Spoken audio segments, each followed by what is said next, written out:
Hello, welcome. This is Helen from the Cut Flower Patch. Today we're going to be sowing the 5 seeds from our February seed kit. Lovely sunny day here, so feel like spring's in the air. I'm very much looking forward to the summer when our cut flower patches will hopefully be in full bloom and we can enjoy the fruits of our labour. So first off, we'll have a quick run through the bits and pieces that we're going to need today. We'll sow our seeds, and then for those of you who've been with us since the beginning of the year, I'll also show you where I'm at with the January seeds that we sowed, and see what progress we're making there. Okay. So today we're going to need the 5 sets of seeds from our February seed box. We're also going to need our 5 labels from the box with the name of the seed that we're sowing, obviously, along with the date that we've sown them. It is quite useful to pop the date on there because you can very easily forget what date you've actually sown the seeds. We're also going to need some compost. I use good quality multi-purpose compost. I know some people prefer seed compost, but I always find multi-purpose is absolutely fine. I do always sieve the compost. It is important to get rid of any lumps that might be in there or any big bits of bark. The seeds are very delicate, so if they can't make contact with the compost, then they won't germinate very well. So please remove any lumps that you find in there and any bits of bark. We're also going to need our seed trays. I tend to use these 24 cell seed trays. You can use 40 cell seed trays, or you can make your own. So punnets, things like tomatoes come in from the supermarket, those plastic punnets. If you wash those through, they can be reused, as long as there's some drainage holes in the bottom. That's the most important thing. And if you are reusing any trays that you've sown something in before, it is important to disinfect those, just to get rid of anything that might be lurking in there. So I tend to use about 1 part disinfectant to 9 parts water, give them a good soak, and then I rinse them through.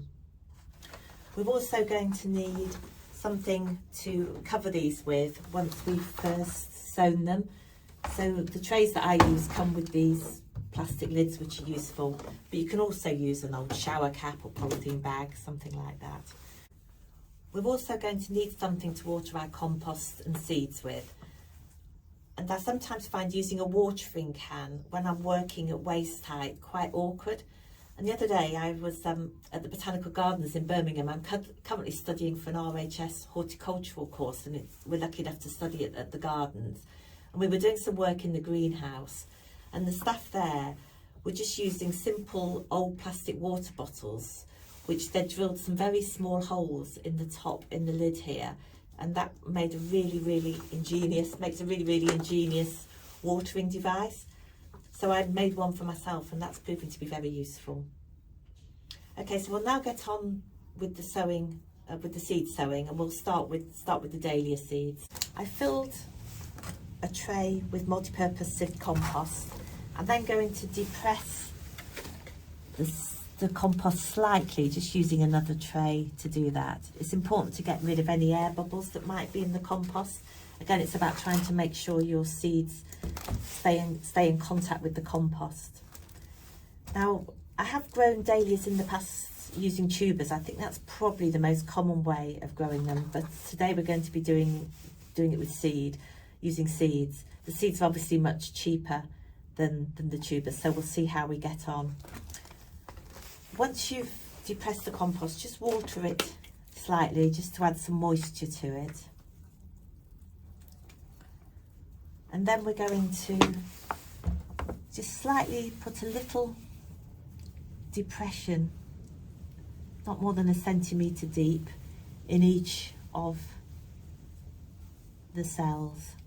I won't do them all for now because it's not very exciting watching me do that.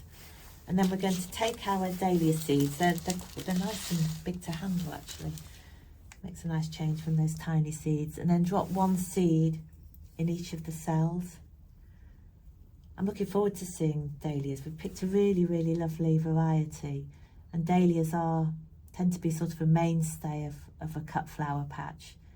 that have glorious blooms, and they do keep going for a long, long time. And of course they're very colourful as well. So once we've put one of these in each of the cells,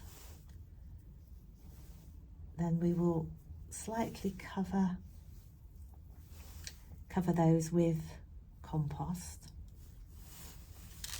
You'll have plenty of dahlia seeds to have another go if your first lot don't take.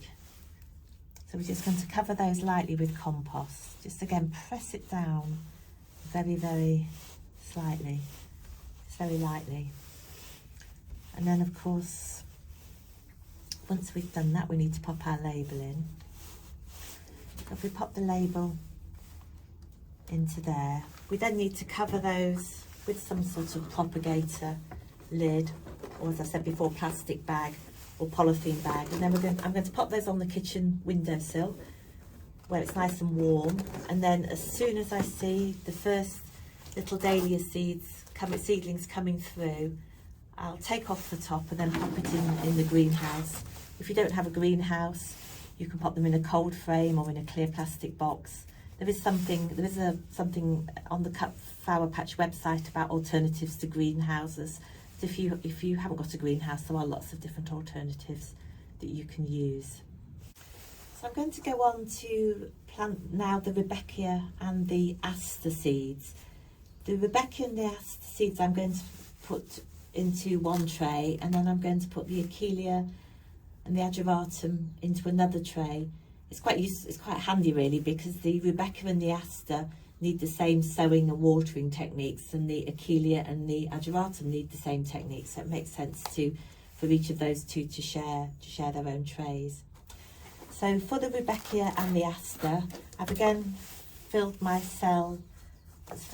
cells with multi-purpose compost, and again I'm going to water those lightly before sowing the seeds. In this instance, we're just going to pop a seed onto, well, firstly I'll start with the aster seeds. I sowed asters last year and they were fantastic. They kept going well into the autumn. They were very generous giving flower. I also pressed some asters. As I probably mentioned before, I do quite a lot of flower pressing, and they press really, really, really well, and they kept their colour. So when the time comes, I will do some flower pressing and show you how I get on with that. So I'm just going to pop one of those in each cell. You could pop more in if you wanted to, but I'll give it a go with one, and I'll save the rest of the seeds, and I can reuse those if I need to, or use some more if I need to. Then the rudbeckia, unusual colour seed actually. These are green. The variety that we've chosen is fairly unusual. It's got sort of like a green centre. It's very different. So that should be quite interesting. I do try and pick varieties that are relatively easy to grow, but also some of them are a little bit more unusual as well. So hopefully we get that combination right. But the rudbeckia, again, that'll just keep going and going. So I'm hoping that they're going to be successful for us as well. So I'm just going to put one or two of those in each of the cells. And then we're going to cover those very, very lightly with compost.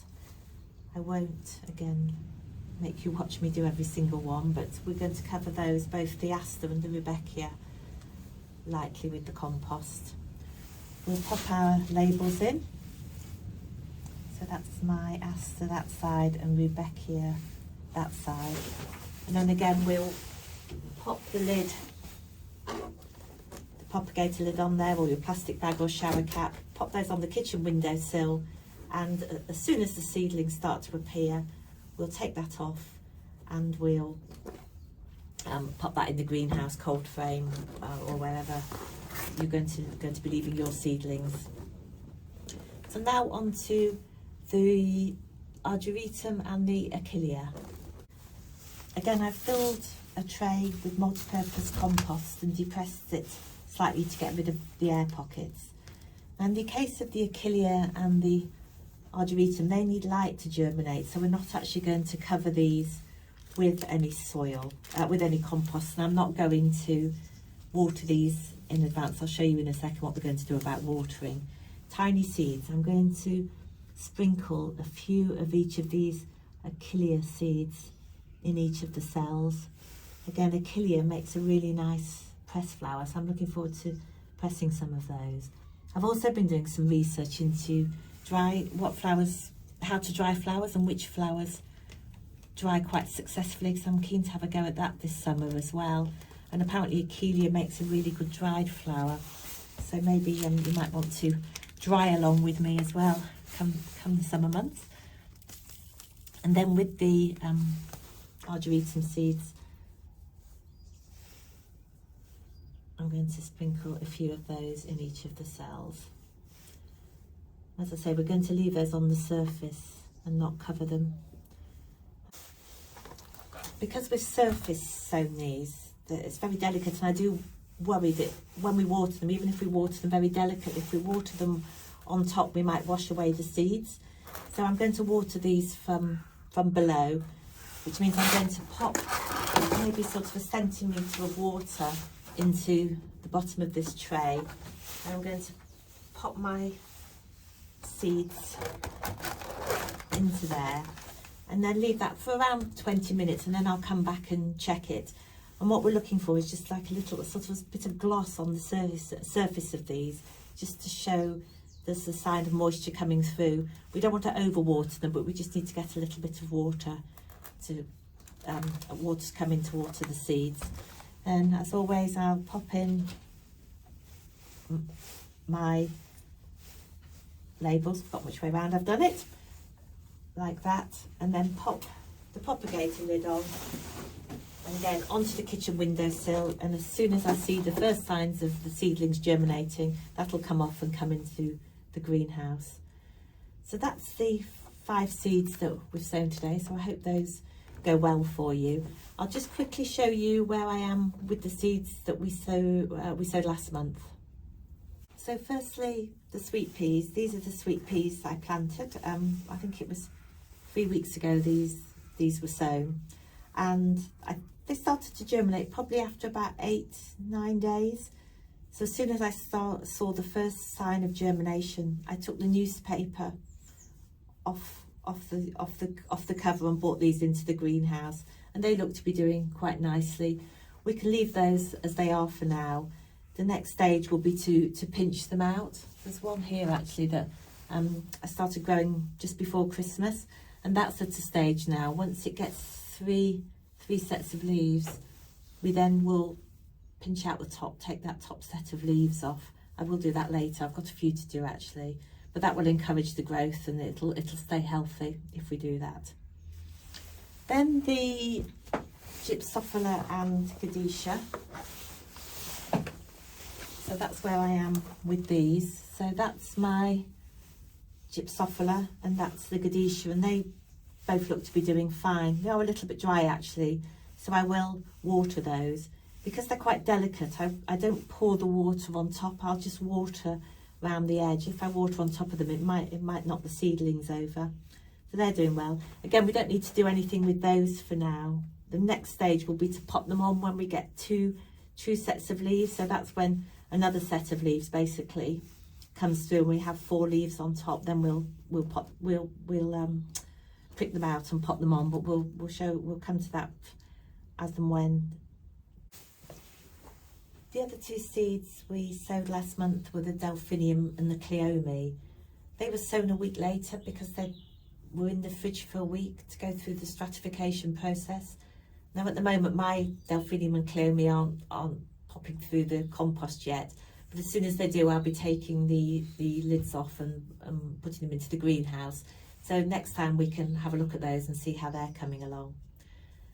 That covers everything for today. I hope that all makes sense. Do drop me a line if there's anything you need to know, if you've got any feedback, and I'll look forward to seeing you shortly.